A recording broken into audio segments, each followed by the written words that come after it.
everybody. Welcome back. Welcome back. So glad you're here. I got to do the legal stuff first here. So let me just tell you that the Minds of Markets podcast is an exploration and deep dive into the minds of some of the best traders and investors in the market. Our goal is to help you, the listener, learn from some of the best out there to improve your knowledge and skill set as a trader or an investor. The Minds of Markets podcast should be used for information and entertainment purposes only. And the opinions expressed in this podcast, well, there are opinions only. None of the information contained in the podcast constitutes a recommendation that any particular security, portfolio of securities, transaction, or investment strategy is suitable for any specific person. Trading is risky, and past performance is not a guarantee of future results. All right, so now that we got that out of the way, we are onward and upward. And today, guys, boy, this is going to be a treat. I've got this gentleman here, Michael Patton, who is the lead educator and coach at Funder Trading. That's Funder with an F up front, Funder Trading. Mike has a completely different background than myself and anybody that we have talked to here. Mike started his career actually in social services before he decided to move to the dark side and get into trading. And the biggest issue that Mike had back then was, what a lot of people today still have. They either don't want to use their own capital or they can't get access to enough capital to trade, which is what led Mike into the world of what's called prop trading, proprietary trading. And I'll let Mike explain what that is here in a moment, but not everybody picks this up right away. And in fact, most people don't. And after a series of struggles, Mike started to see some success in the trading world, eventually pooled his capital along with some other traders to create a larger pool of capital for them all to trade. And because of these issues and the experience that Mike had kind of growing his business here, and the experience that he had with prop trading firms in the past, that led him to help found Funder, again with an F, Funder Trading, his own prop trading firm designed to fix a lot of these problems that legacy prop trading firms have. So, Mike, I don't know if that was on target, good, bad, and different, but it was great. Let's hear it, man. Let's hear it from the horse's mouth. How did you get into this thing? How'd you get into this business? Well, also, first, it's a pleasure, man. It's a pleasure always getting to speak with you, Scott, and also to be on the podcast. I'm really excited that you guys are doing this. Man, how to get into this business? Well, I'll freely admit I never thought I'd be doing anything like this ever in my life. Like, it wasn't even remotely in my mind. I didn't even know what trading was. I remember, as a funny story, so like the first time someone mentioned the word proprietary trading firm, it was my first job. I was working with an introducing broker for Aileron Trading, which doesn't even exist anymore. I remember going down there. It was the first time I've ever been fingerprinted in my life. And I had like the actual fingerprints for the FBI. And it really made me nervous when they did. It took a while because we had to go through a bunch of them, for the trading floor and SEC and stuff. Takes a while to get that ink off. And he kept getting it wrong. He was like, "Oh, that won't work." I'm like, he's like, "Oh, that won't work." I was like, "Come on, man." So I was just nervous. It's like, man, I'm like on the government radar now. It's like, what's going to happen to me? Yep. So after I got the job, which I'll go over how I got it in a second, but I was sitting next to one of my senior guys. His name was Brian. Brian was like, "Hey, I used to work for a prop firm." I'm like, "What's a prop firm?" He said, "Oh, this is where you trade like for other people." And I was visualizing, Scott, not even kidding. I was thinking a bunch of guys standing in a room looking at a screen on the wall and yelling and screaming at each other like they're on the kind of like their own trading pit. Right. That's what I thought it was. And he was like, "No, you idiot. It's like they actually run computers." It's like, "Oh, okay." But yeah, I had no clue how it all worked. But basically, just long story short, just a quick background. So I was born and raised in Philadelphia. Grew up thinking that I was going to be a mechanical engineer. Like every time my granddad would say, "What do you want to be when you grow up?" Mechanical engineer. I always would say that. And then I went to Drexel University, and as soon as I got there, within about 2 years, I realized, yeah, I don't want to be an engineer at all. It just was too boring. I have to admit, like, I just didn't like the work. It didn't make me interested. And that was a huge shock. So I switched over to sociology, of all things.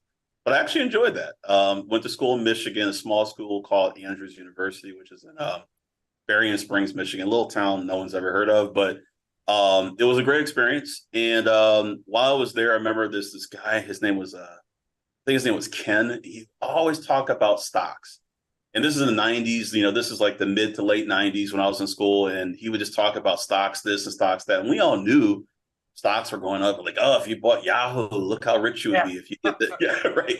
So I was just really excited about that stuff. And I didn't think of it that way. I just still thought, you know, I'm going to get out of school, get into social services. And I remember there's this one teacher, I forgot his name. He was a Russian guy. I remember he told me up front, he said, dude, you're never going to want to do what you think you're doing. He said, you like it as a intellectual thing. Like you like studying it. You like studying about history and stuff like that. He said, but you don't want to do this as a job. And I said, why? He said, because you're not going to make enough money. Like, I don't care. He said, yeah, you will. So he read me well. He read me very well on that. So I remember that rang in my head for a while. So when I got into social services, yeah, it doesn't pay well at all. A lot of stress. And I don't know, like I was just like at my wit's end, really depressed about it. And then one day I got a phone call from a guy named Danny, and Danny just cold called me out of the blue. I'm at my apartment. I just moved to Chicago, which was a big dream for me, by the way. I love, even though I don't live in Chicago anymore, I always love the people there. I always had a good time. But guy calls me out of the blue and he says, "Hey, are you happy with what you're doing?" And I'm like, "Not really." Funny that you ask. Yeah, exactly. I don't know. He's like, "Well, I saw your resume on Career Builder." I'm like, "Yeah." He's like, "You looking for anything else?" I'm like, "Yeah, actually I am." So he takes me down, and what it turns out it was a company. You probably heard of Primerica. It's like yeah. So they took me down there, and it was a presentation, and everything was interesting, and I was kind of listening. But when they start talking about the markets, like investing into the market, I'm like, yeah, that's a good idea. And I don't know why I forgot, but it came back to me all of a sudden. I was like, yeah, I really want to do that. So I actually got into insurance because I was interested in the markets, but insurance didn't work out. And eventually I was just really getting really depressed. I was still in social services. And one day someone asked me, said, "What do you really want to do?" And I said, I really want to trade. I said, I've been trying it.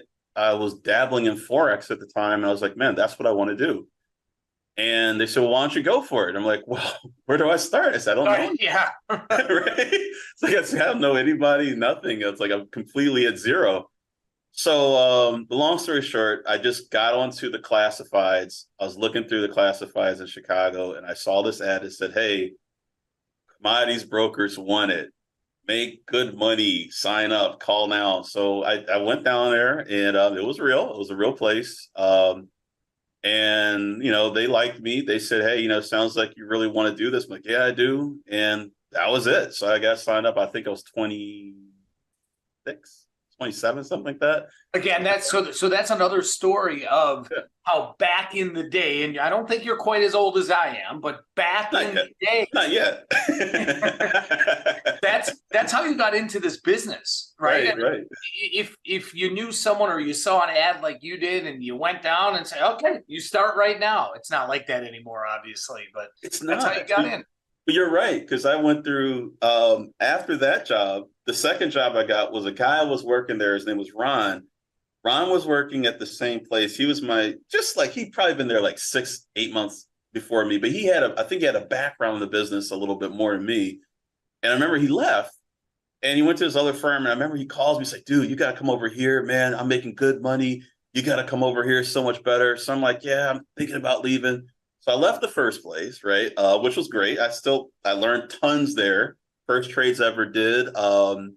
Oh, that's another story, but they were up and down, like they're all over the place. I didn't know much. And was that in Forex also, or was that in the equity No, that market? was commodities. That was futures, Okay, mostly futures options on gotcha. energies, gasoline, oil, stuff like that. So the next firm, I told Ron, I was like, hey, can you let the manager know, like, that I would like to interview, just like you said, like he just someone knows someone else. Yeah. So he told me, yeah, I told the guy. He said you can stop by anytime. So I come by one day. He said, no, come by at this time. He gave me a time. I come by. I'm downstairs at the Merc. And the guy, like the security guy's like, yeah, I don't know who you're talking about. It's like, no, I have a friend. His name is Ron. He works at this company. He said, I'm supposed to see this guy named Tom. I gave him the name, everything. He said, you're not on the list. I'm like, no, I swear. Like he must have forgot. So the guy finally calls up and Tom answers. He said, oh, yeah, send them up. But when I got up there later on, Tom told me he had no idea who I was. He didn't even know I was supposed to be there. He just Come on. interviewed me on the fly, and he just gave me a job just like that. And he said the same thing. He said, "Dude, I wouldn't even have took you." He said, you kept bugging me." He's like, "You There you wouldn't let me." go. Yeah. So Chicago, yeah, that's definitely the way it works. So it was fantastic.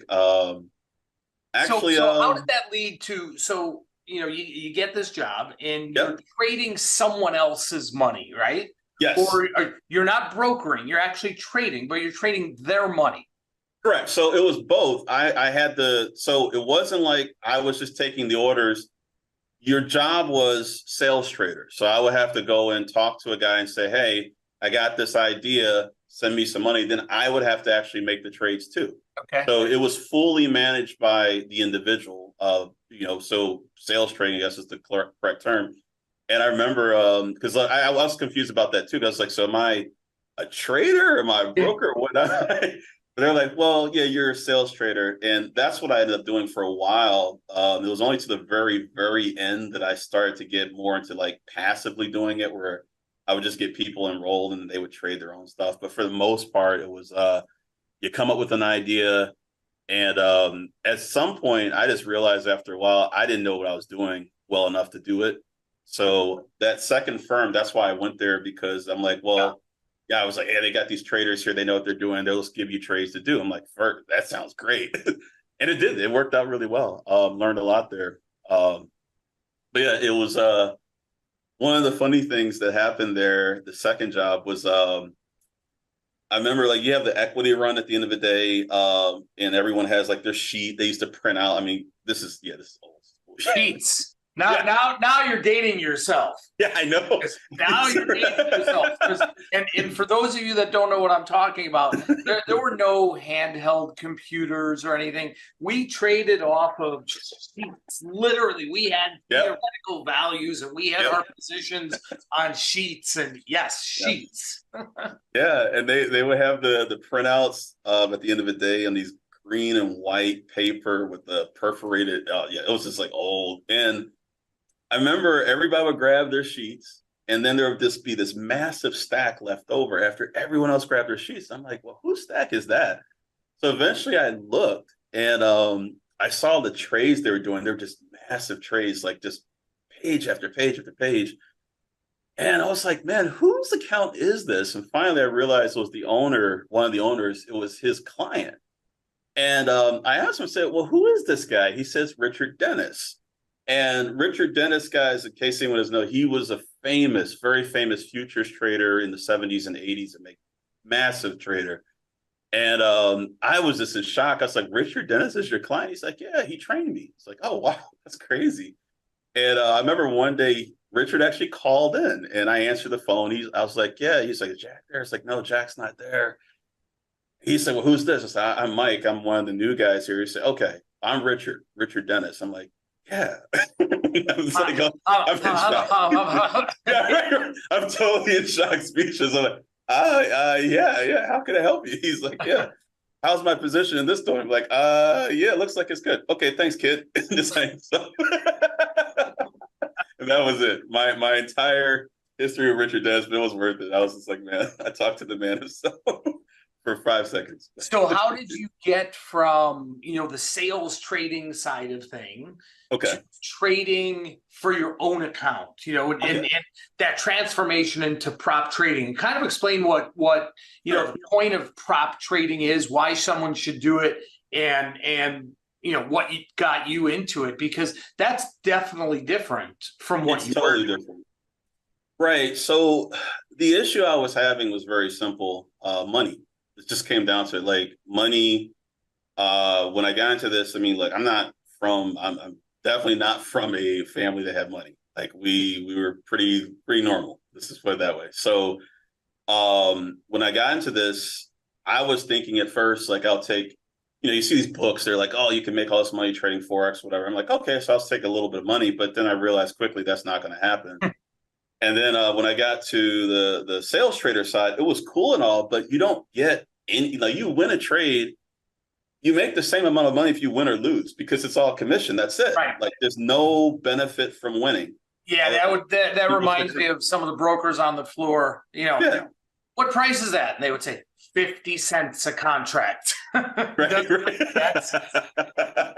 Right. Right. So I mean, yeah, you keep people around, but it just wasn't worth it. I mean, you couldn't scale it. Like you would have to have so much money to make any money. And I just realized after a while, like it wasn't going to happen, and I was like, even if it did, people will probably blow out if they're trading that much, so I'm like, you know what, I need to do something else. So, but fortunately, what ended up happening is as I was thinking about like, maybe I should try to, get into some sort of program where I work with an actual trader, like at a fund, and maybe just be their back end. And then maybe eventually I get into the front end. That's when 2008 hit and I lost my job. So just when timing is everything. Just at the point where I said, it's looking like it's going somewhere. I'm learning something.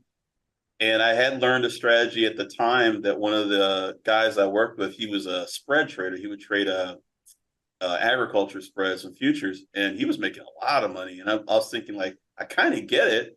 I'm like, maybe I could just piggyback on what he's doing because the margins were really low. And if I just put a little money aside, maybe I could build up. But then just at that point when things started taking off, I lost my job. And I was out of the industry for like 18 months. And in that time, I was just doing a lot of practice. I trade a little bit here and there. I wasn't trading futures. I didn't have the money. But I did still dabble in Forex for a while, back and forth. But eventually I got a job working for Trading Advantage at the time. And that was where I could actually make enough money where I could put some money aside. So I started trading futures a little bit.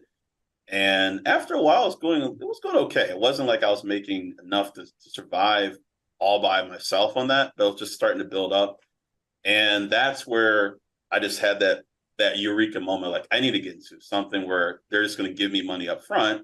And one of the guys I worked with, he was a former proprietary trader. He said, why don't you just get with the prop firm? I'm like, well, how? Like, how do you get in? I was like, I've looked at these things and they have all these applications and everything, but like, I don't know anybody. He said, well, I know some people. He said, look, you really want to do it? I said, yeah. He said, what do you want to trade? I said, well, whatever. I don't care. Like this, as long as they're willing to give me some money and give me a chance. Yeah. So he got me set up with Breakpoint Capital. He's actually the one that got me in. And I applied there. They had a training program, which was not so much training. It was more like just give you a shot, but it was worth it. I got in there, got in the door. It starts you off with $2,000 in buying power. So you can't do anything really, but it's just your proving capital. But after a while, it just goes up quickly. So it usually would double.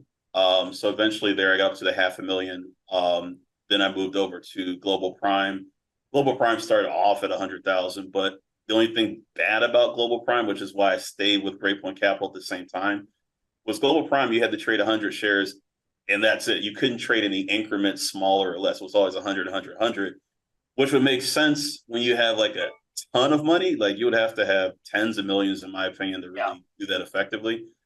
But they're in the hundreds of thousands. So I'm like, yeah, this is starting to get pretty hard to do because you try to trade Amazon or Tesla, and it's like you're trying to stay within these risk parameters that you don't. Yeah, and your margin's blown away right away. Exactly right. So it's like, all right, I'm done. So So I eventually had to quit with them, but I stayed with Great Point Capital, and as of right now, I still have an account with them that I trade with, but it's not. I don't work for them anymore. So when you started with them and you're trading their capital, so only theirs, yeah. So this is for those of you that don't know, this is how the prop or proprietary world works. Right. You get a company that's got money Right. and they want someone to trade that money, and then there's a split in profits, but the company, the funding company, takes all the losses. Yes. So when you started, what was the split you got? What was the... Well, this was weird because because when it started, it was like 70-30. 70 70 for you, 30 for them. But here's the catch. This is really what the problem was. For one thing, most of the proprietary trading firms had moved on from the open door policy. Now they're just saying, like, you've got to come from a certain pedigree. Either you've been doing this for a while and you've got a huge track record already, like you're walking in 10 years experience, you've made all this money, and you're just looking to move from one shop to the other. Or you're fresh out of college, you have the right degrees, and you're going to program and create algorithms and stuff like that. That's it.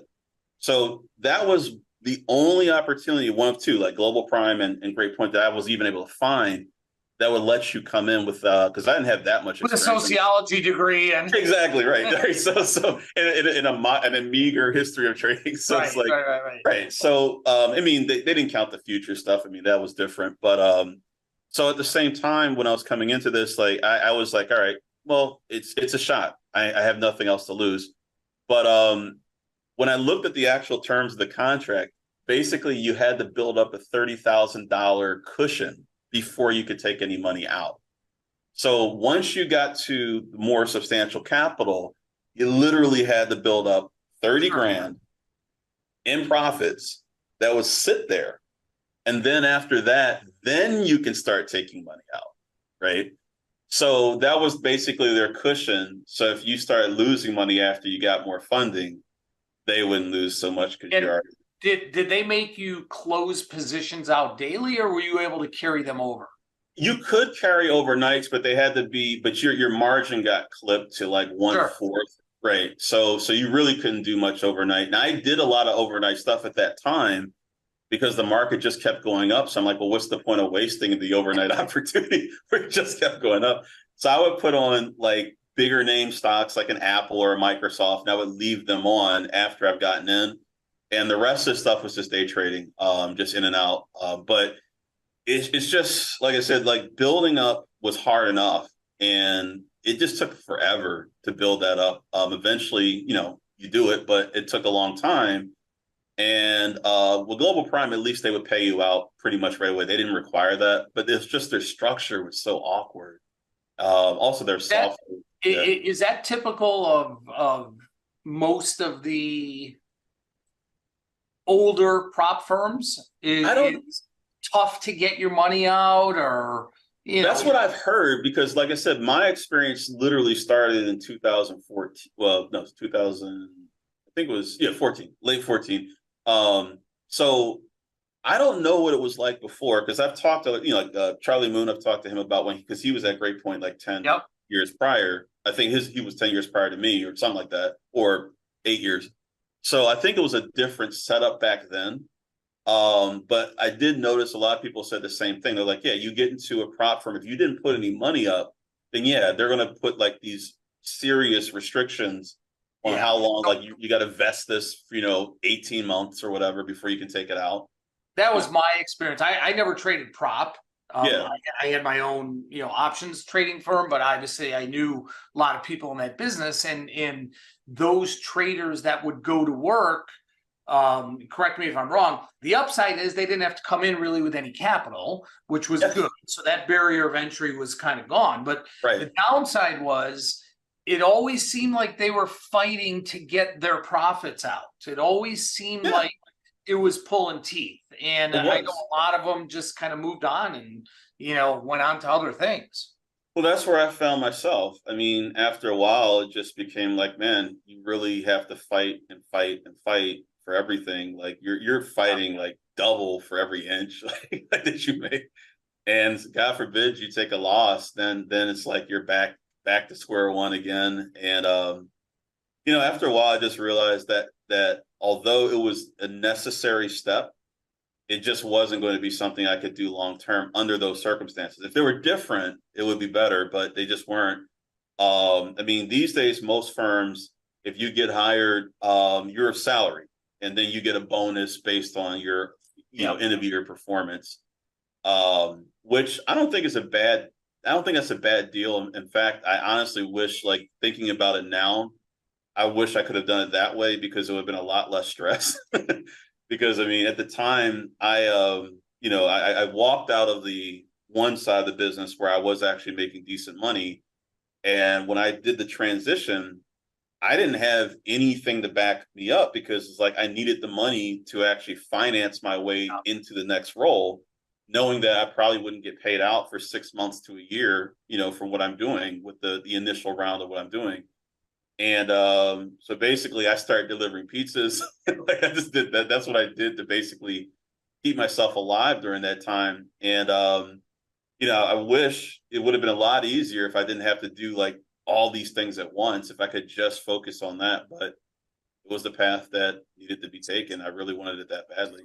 So you've obviously been very successful at that along the way. Fast forward now, you Right. started that in 14. Here we are, end of 2023. You've obviously been successful to the point Right. that you decided to help found both funder with an F, everybody, funder trading. So Right. did you take all of all the things that you weren't happy with, all of the shortcomings Right. that you personally dealt with, Yep. and are you changing any of that around? So in the funder program, which is a prop firm funding people, Right. How are these people coming in that are getting funded? How are they not going to run into the same obstacles and some of the things that turned you off? How has that changed? Well, that's good. I'm glad you asked. So basically, with Funder, the best way I can describe it is like I personally, like me and my group, have funded traders before Funder, right? But it was always on a smaller scale because we just don't, we can't put out as much capital for like many different people. But with Funder, the logic is we want people to be able to get in who just want to do it. Like they really want to do it. And that's like what I was looking for when I got into the business. And I did have, fortunately, like someone to help me get in. But I also have to admit, like, it wasn't like they were hiring people every day there. Like you would get maybe 4 people a month to even get a shot at it. And of those 4 people, almost every time, most of them would fail. And even if they did get somewhere, it took forever to get to any significant money. Like, I mean, you're starting at $2,000 and you got to go through all these hoops just to get to $4,000 and then get to $8,000. Yeah. So with Funder, what we did is different. We said, you know what? We're going to create a coaching program, which I had, where I basically distill all the things that I've learned building myself up and also being built up by other people, more importantly, and also helping other people along the way that I've helped to learn how to trade. So I know I've coached people prior to this to where they actually still trade professionally. So I know I've done that. But with Funder, this is just like a bigger program. We're able to bring in a lot more people because we have the infrastructure, we got the support staff, et cetera. So what people are doing is they're checking out like the webinar where I go over how everything works, like what you need to do, what you can expect. But once the person passes, immediately they've got $100,000 of buying power. And I mean, $100,000? Yeah, $100,000. So I mean, that's serious. That's significant. Yeah, you're not starting at 2 and right. Okay. I mean, most of these places are starting you at like $25,000, $50,000, and it's nothing. I mean, I'm not going to criticize anyone who's giving you money to trade with, but at the same time, $100,000. I mean, you can you can actually do something. You have a lot of flexibility with $100,000. Right. So, and more importantly, as I always explain to the guys that get funded, they're so obsessed about making money right now, and I'm like, dude, this is not a situation where you have to make 100% to get 100, to double your money to trade with. I said, you just trade well, and we give you more money. Like if you're trading consistently, within a couple of months, you could be at 200 grand, 300 grand, 500 grand, right? Just because you're consistent. And you don't have to make grand slam home runs. As we always say, guys, like, if you're making 2% a month, right? But you're consistently doing that 2%. Grind it out. Grind it out. Right. We're more than happy to say, you know what, this person we can count on at the end of this quarter, they're probably going to be up. Let's give them more money. And we can always work to help you improve your edge. So that's what we do as well. Like we look at what people are doing and giving them, constructive feedback, which is that to me what sounds like the differentiator and the game changer is that right. You're actually coaching these people, and you're someone that has lived through the struggles, the growth, the downfalls, the successes. You've got someone there that's actually kind of holding your hand, guiding you through it, as opposed to, all right, here's 10 grand, go trade it. Right. That's got to be a huge, huge difference. It's massive. It's massive because when I started at Great Point, I mean, when I say it was a training program, like I'm laughing to myself because it really wasn't. It was just like you went through a week of like this very banal, like generic stuff. Like, here's what a chart is, here's the bid ask, et cetera. Stuff you need to know, of course. But when it came to actually what you're going to do, they gave one strategy that I honestly could not understand for the life of me. And I remember asking all these questions, but I couldn't get it. And then someone told me as soon as I got on the floor, I'm not even joking, like a couple of days on the floor, this guy comes up to me and says, just so that you know, what they told you is not going to work. And I was like, well, that just took a hit to my career. I thought he was kidding. Then I noticed none of them were doing it. And I was like, oh, crap, he's right. No one's doing what he's talking about. So I was like, oh, man, this is bad. So I was flustered. Fortunately, one of the senior guys there, his name was Ben. He still trades there. He's one of the senior, I think it's like a VP or something now. But he walked over one day and he said, hey, how are you doing? And I'm like, I'm not doing good. It's like, I'm trying to figure this out, man. I don't know what I'm doing. And he said, all right, let me show you what to do. And it worked. Like what he showed me, I still to this day is my mantra. Like he said, find a stock that's in play, find a buyer, find a seller, and get in. That's all he said. But he showed me what he meant by pointing out like stuff that he was actually doing himself. And his approach to scanning, I still use. His approach to analyzing a stock, I still use. So it's like, it works. And after I saw what he was doing, that just changed everything. So for Funder, that was one of the biggest things I wanted, to actually have a room where someone's guiding you through the process as it happens. So I'm identifying stocks as they come up, just the same way like Ben would say, hey, you see this stock, check this one out, right? And he'd even do that on a regular basis, just to like randomly in a week, he'd say, hey, Mike, look at this. I'm like, okay, but me, I'm like doing it every morning. And that's one of the reasons why I think we're getting so many more people getting funded, because, it's not easy. But as I tell everyone who joins the program, as long as you listen to what I'm telling you and do it, which is not that complicated, and you let me guide you through the process, we've set this up in such a way where as long as you keep walking that path, eventually you're going to get funded. I mean, it's just a matter of time. So I always tell people, don't stress about like you passed this month or the first month, whatever. Don't stress about that. Just make sure you see your progress. And as you go through the progress, as you go through the steps that I give you, eventually you're going to get funded. But once you're funded, now, you don't have to perform at absolute, peak performance all the time. That's impossible. The challenge is just designed to force you to put your best foot forward, to really go through the effort, hit the standards. And then it's just like any other test. Once you've done it, it's in the past. I mean, you've done it. Now you just move on and you trade. So we just made it more accessible.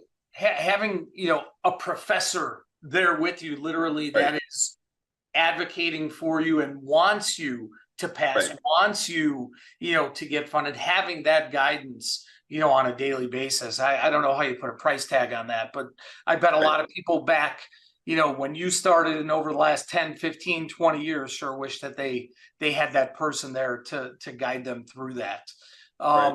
So what I know also, with my limited knowledge of prop firms, some, or actually most, if you're on the equity side, you can only trade stocks. not options. There are some futures. With Funder, what can you trade? So for Funder, we are the first and only firm to offer options funding. Like we literally are the first. Now, I'm not saying there are no prop firms out there you can trade options at, but if you go there, you're going to have to put up your own capital or you're going to have to get licensed, one or the other, right? So with us, you don't have to put up your capital and you don't have to be licensed. So we do allow options trading, which is fantastic because a lot of people want to trade options. Now it is straightforward options. We're just doing calls and puts. So kind of like Mike Schur, I saw the podcast you and Mike Schur. Basically, the way that he day trades options is basically the type of day trading we're talking about. A lot of his guys actually have been very successful in the program. As a side note, so kudos to Mike.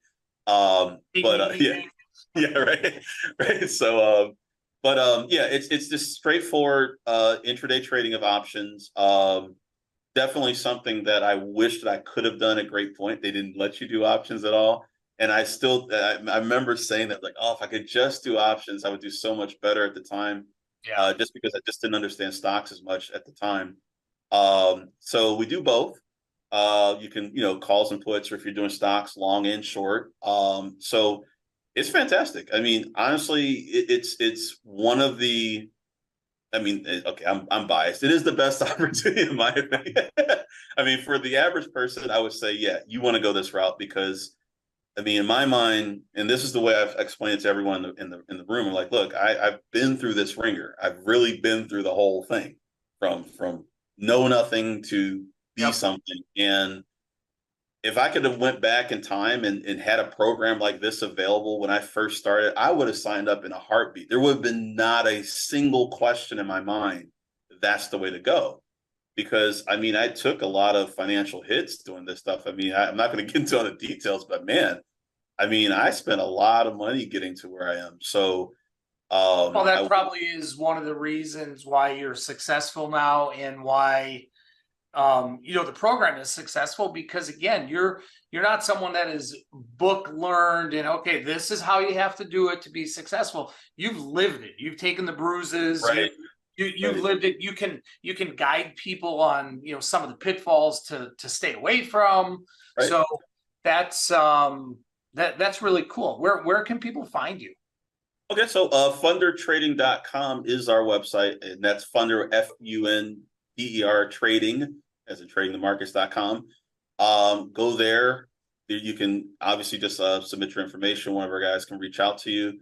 Also, you'll probably see, like, once you get on our email, for our newsletter, you'll get invited to one of our webinars. I'll be there live, going over how everything works, getting everyone, prepared for their journey. And then once you're in the program, I mean, it will be me.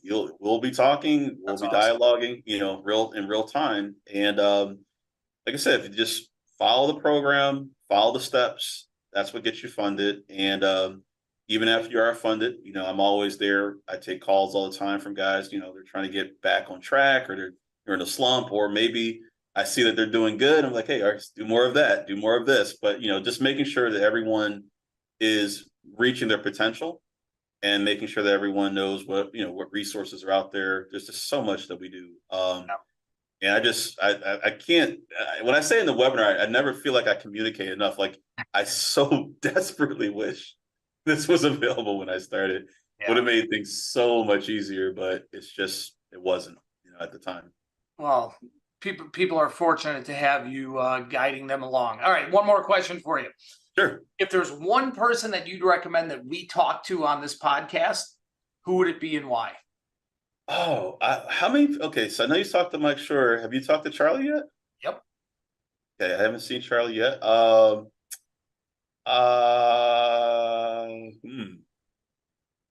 Anyone? Okay. You know what I would really on the hot seat? I know. I was thinking, like, I have a few people in mind, but I'm trying to pick one. The person I would love to actually myself. This is just me being a little. Charlie Lewis. Okay. Charlie Lewis.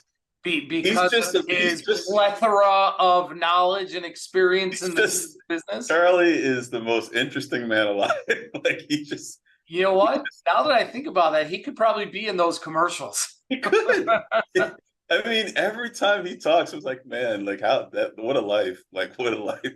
So yeah, I used to sit Lives. right next to him at Prosper. Yep. So yeah, we used to talk all the time. Like I would love to hear more of his background. Like I've never really gotten to long conversation, but you can talk to Charlie for hours and you only get like that much of the whole story because there's so much to tell. So yeah, I would Awesome. love that. So We if you will. could, I would love to listen to that. We're gonna reach out to him and put him on the docket. All right, awesome. Michael Patton, love it, man. I've known you for a really long time. I know how successful you are, both as a trader and as that guide, as that educator. So I think anybody that's gonna be in this program that has you as their mentor is very lucky to have that. So and we are very lucky to have you on here today. So thank you so much, man. Really appreciate it. And keep doing that good work. Thank you. Thank you.